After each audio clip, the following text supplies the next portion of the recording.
Hello, good morning दोस्तों। तो ये हमारी जो सीरीज है मोस्ट कंफ्यूजिंग क्वेश्चन, इसका पार्ट 4 है। इसमें हम लोग 5 ऐसे क्वेश्चन लेंगे जिसमें हम लोग को जनरली कन्फ्यूजन हो जाता है, या फिर 2-4 पॉइंट जो उनके रहते हैं वो पॉइंट में कन्फ्यूजन रहता है। तो उन क्वेश्चन को हम डिस्कस करेंगे ताकि आगे आने वाले जो भी हमारे एग्जाम हो उसमें हमको उन एग्जामों में तो क्वेश्चन मतलब उन एग्जामों में तो कन्फ्यूजन बिल्कुल भी ना हो।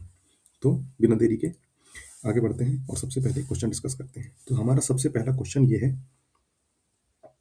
If the manual compaction is adopted for a manufacture of 15 centimetre cubical concrete specimen to determine its compressive strength, then the number of stroke to be given per layer is. अब देखो, इसमें दिया हुआ है, क्वेश्चन ये दिया हुआ है कि 50 सेंटीमीटर का क्यूबिकल स्पेसिमेन ले लिया हम लोगों ने कंप्रेसिव स्ट्रेंथ के निकालने के लिए। तो नंबर ऑफ स्ट्रोक कितने होते हैं? अब स्ट्रोक, नंबर ऑफ स्ट्रोक्स हमने कई जगह पे पढ़े हैं, बहुत सारे पढ़े हैं कि 25, 34, 35, 45। तो ये कहाँ कहाँ क्या लगते हैं, तो एक्सप्लेनेशन पढ़ लेते हैं। इससे हम लोगों को जो कन्फ्यूजन है वो अब दूर हो जाएगा बिल्कुल हमेशा के लिए।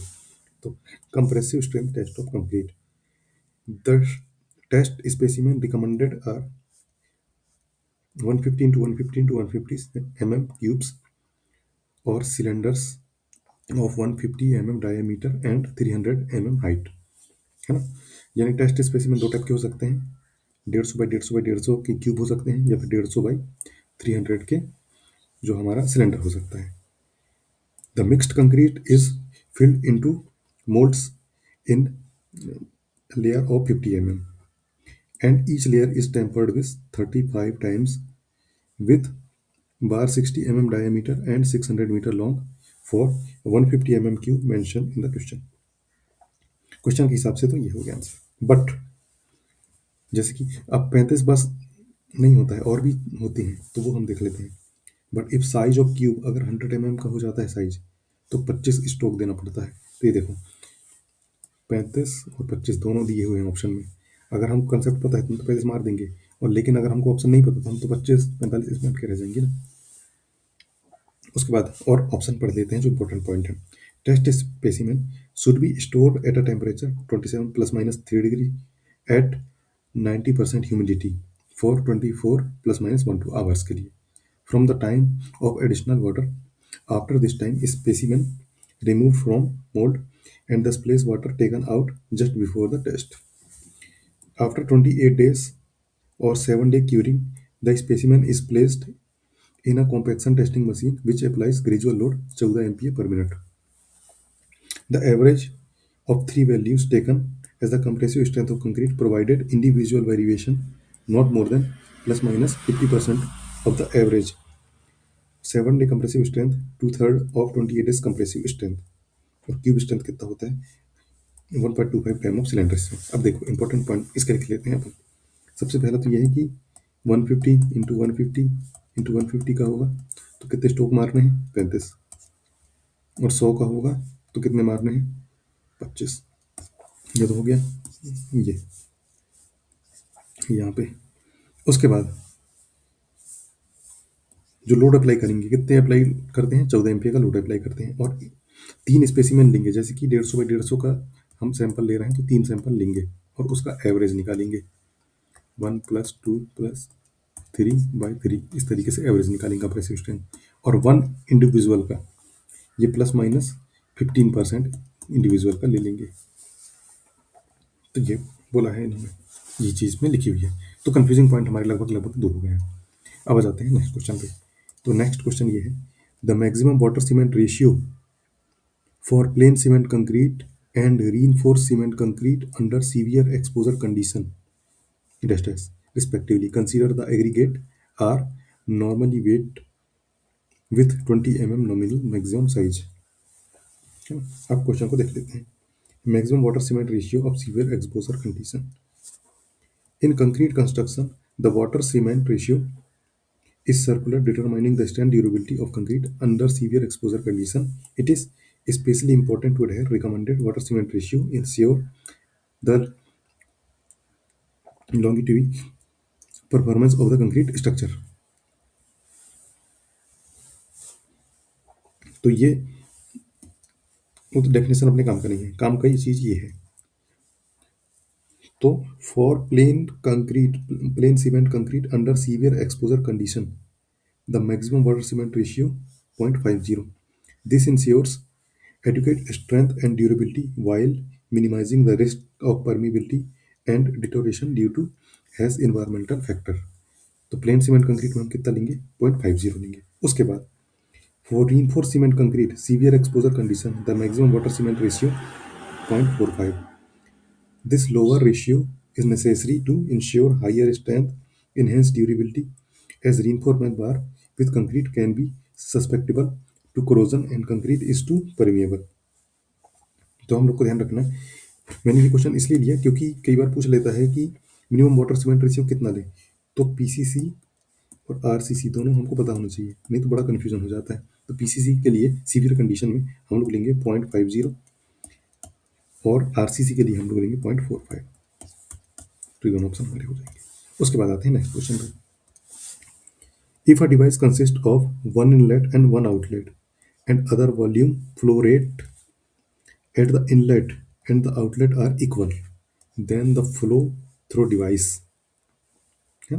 क्वेश्चन से समझ लिए कि one inlet and one outlet है and volume flow rates inlet and outlet, जो वॉल्यूम फ्लो रेट है दोनों का इक्वल है, तो उस फ्लो को क्या कहेंगे? तो इसकी डेफिनेशन देख लेते हैं। Flow through a device with equal inlet and outlet volume flow rates if the device consists of one inlet and one outlet and the volume flow rate at the inlet and outlet are equal, it means the volume of fluid entering the device per unit time is equal to the volume of fluid existing the device per unit time। तो definition में इन्होंने लिखा है, एक minute.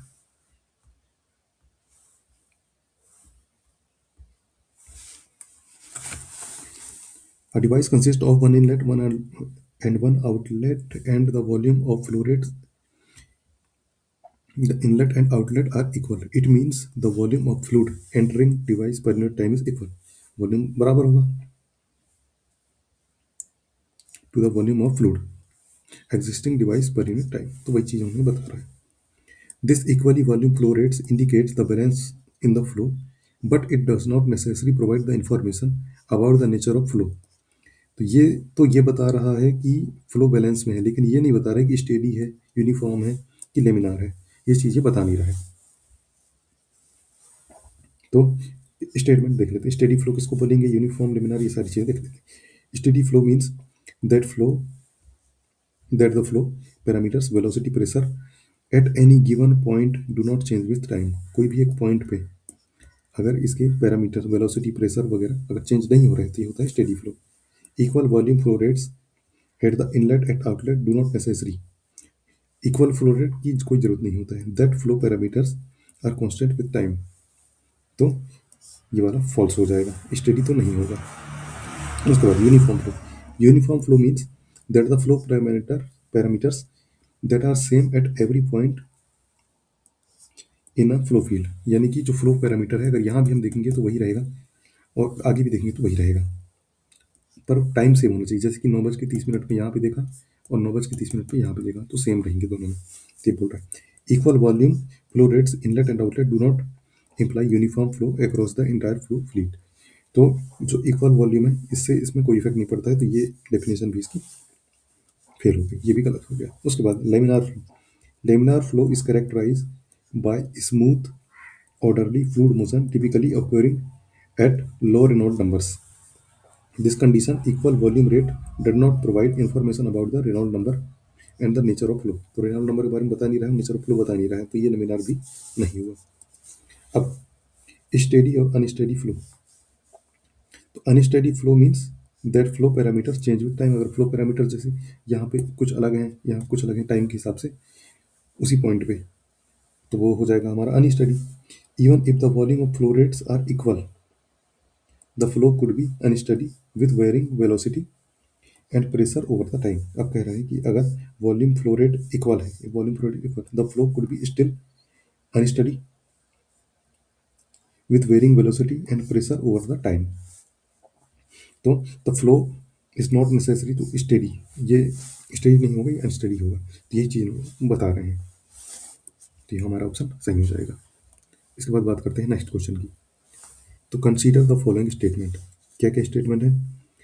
Bearing capacity of cohesionless soil increases with increase the width of foundation. Bearing capacity increase होगी width of foundation के साथ में। उसके बाद दूसरा question, bearing capacity of purely cohesive soil independent of the width of foundation। उसके बाद ultimate bearing capacity of footing on pure clay does not signify get affected by the presence of water table। तीनों चीज हम लोगों ने देख लिया। अब जो कंफ्यूजिंग पॉइंट क्या है, for cohesive soil like clay the net bearing capacity is zero. Clay के केस में यानी कोहेसिव सॉइल के केस में जो नेट बेयरिंग कैपेसिटी वो होती है जीरो। ठीक है।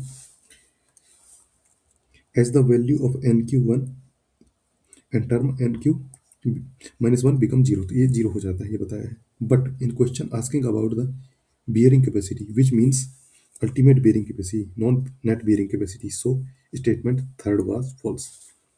तो जो क्वेश्चन है इसमें सीधा सीधा बोल दिया है कि बियरिंग कैपेसिटी, अगर बियरिंग कैपेसिटी बोलता है तो हम उसको अल्टीमेट बियरिंग कैपेसिटी मानते हैं, और अगर नेट अल्टीमेट रहता है तो नेट अल्टीमेट वो बोलता है net net ultimate bearing net bearing capacity.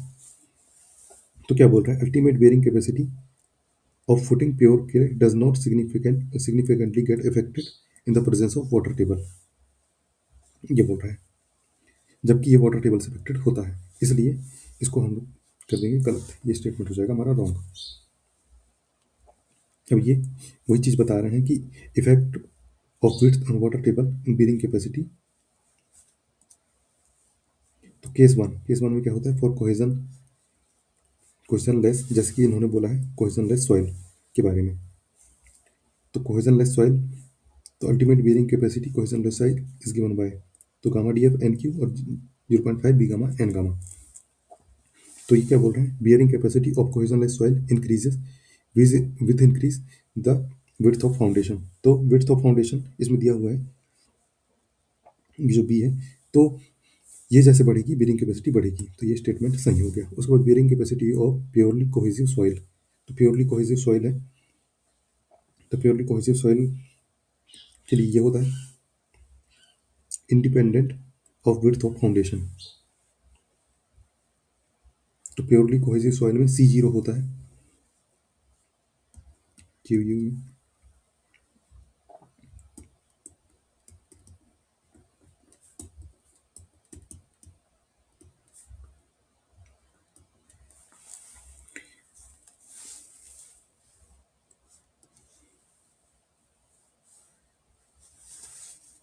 Bearing देखो, बियरिंग कैपेसिटी और अल्टीमेट बियरिंग कैपेसिटी दोनों दिए हुए हैं इसमें, और बात कर रहा है वो प्योरली कोहेसिव सॉइल यानी क्ले की, प्योर क्ले इस तरीके से।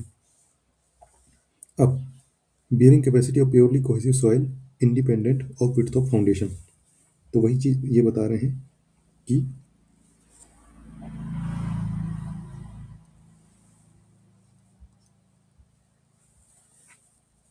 in case of sand ultimate bearing capacity is proportional to width of foundation, which means bearing capacity of cohesionless cell increases with the increase width of foundation। ये तो चलो ठीक है, ये वाला पहला स्टेटमेंट।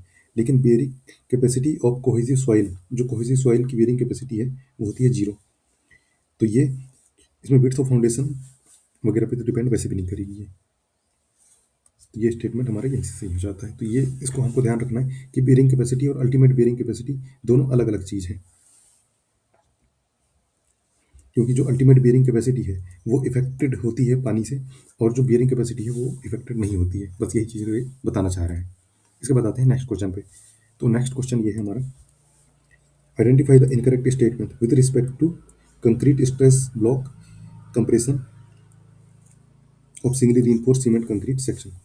तो ये कुछ टर्म है जो हम हमारे क्वेश्चन पूछ लिए जाते हैं, अगर हमारे कंसेप्ट क्लियर नहीं है तो हम बहुत कंफ्यूज हो जाते हैं इन चीज़ों में, इसलिए मैंने इस चीज़ को लिख लिया है। तो देखो, जैसे हमारा कंक्रीट ब्लॉक हो गया, तो यहाँ से स्टील से लेके और टॉप तक होता है हमारा ये डी, इफेक्टिव डेप्थ डी। और बी हो जाएगा। अब देखो where X U the actual depth of neutral axis, तो एक्स यू क्या है, यहाँ से लेके यहाँ तक एक्स यू, तो actual depth of neutral axis. F C के characteristic compressive strength of concrete, तो एफ सी के characteristic compressive strength of concrete, F Y yield stress of steel.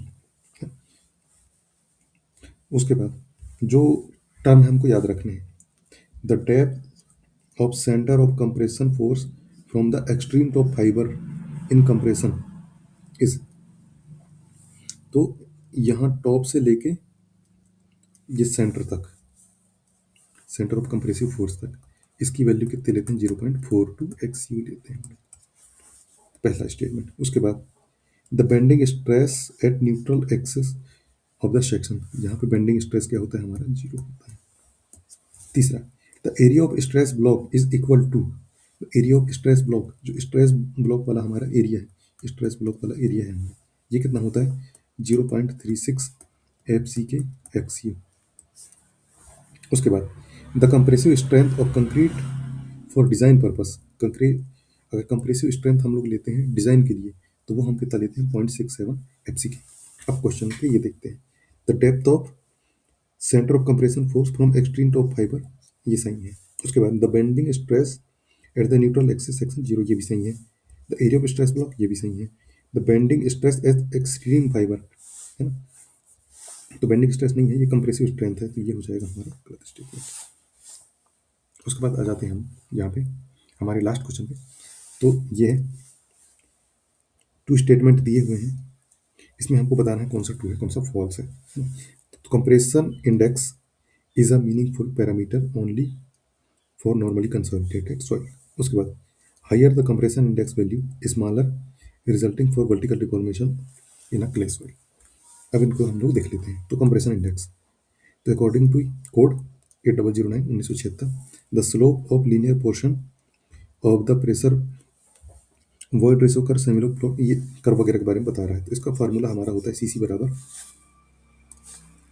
C C equal to E one minus E two log 10 sigma one minus log 10 sigma. इसको हम लोग इस तरीके से भी लिखते हैं, E one minus E two upon में log sigma two by sigma one, इस तरीके से हम लोग इसको लिख लेते हैं।